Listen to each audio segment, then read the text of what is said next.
ঘনিয়ে আসছে ত্রয়োদশ জাতীয় সংসদ নির্বাচন, আর সেই নির্বাচনকে সামনে রেখে গোপালগঞ্জের ৩টি সংসদীয় আসনে প্রচারণায় সরগরম। এসব আসনে মোট ভোটার সংখ্যা ১০,৯২,৬১৮ জন।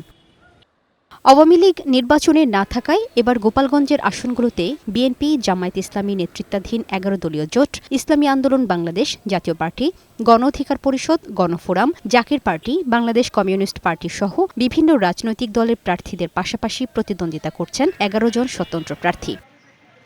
গোপালগঞ্জ এক আসনে ৩ জন স্বতন্ত্র প্রার্থী সহ মোট ৯ জন প্রার্থী ভোটের মাঠে রয়েছেন। এই আসনে রয়েছেন বিএনপি মনোনীত প্রার্থী সেলিমুজ্জামান মোল্লা। দেশের পরিবর্তিত পরিস্থিতিতে এই জেলার ভোটারদের ভোট কেন্দ্রে নেয়াই বড় চ্যালেঞ্জ বলে মনে করেন তিনি। একই আসনে লড়ছেন জামায়াতের প্রার্থী মোহাম্মদ আব্দুল হামিদ মোল্লা। এখন সবচেয়ে বড় চ্যালেঞ্জ যেটা হবে সেটা হলো ভোটারদেরকে ভোট কেন্দ্রে নিতে হবে। ভীতিহীন পরিবেশে সুষ্ঠুভাবে তারা স্বাধীনভাবে তাদের মত প্রকাশ করতে পারে।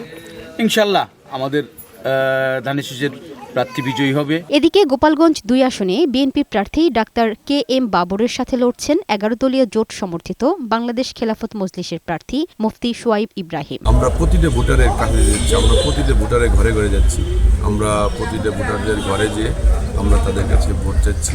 গোপালগঞ্জের মানুষ এবং গোপালগঞ্জের জনগণকে ঐক্যবদ্ধভাবে থাকার এবং অগ্রসর করার, গোপালগঞ্জের উন্নয়নকে অগ্রসর করার জন্য আমরা চেষ্টা করব ইনশাআল্লাহ। এদিকে গোপালগঞ্জ ৩ আসনে লড়ছেন বিএনপির প্রার্থী SM জিলানী। তার প্রতিদ্বন্দ্বী প্রার্থী রয়েছেন খেলাফত মজলিসের আব্দুল আজিজ ও এনসিপির প্রার্থী শেখ সালাউদ্দিন।